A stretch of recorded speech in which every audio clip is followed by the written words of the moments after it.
Today's value topic is honesty.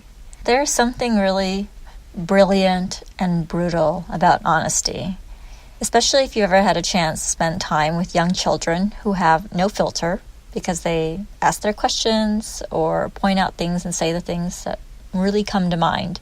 My little nephew loves to come up to my sister, she'll kill me for telling the story, and put his hands on her stomach and say, "Big belly, big belly." And he just cackles away as he does it because for him, it's the most fun thing. He means nothing malicious by it at all. For him, it's just another game. People who have no filter can be a breath of fresh air, unless they are talking to you, in which case it may feel like a slap in the face.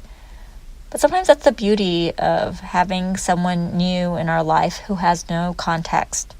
They don't know you well enough to tiptoe around your sensitivities.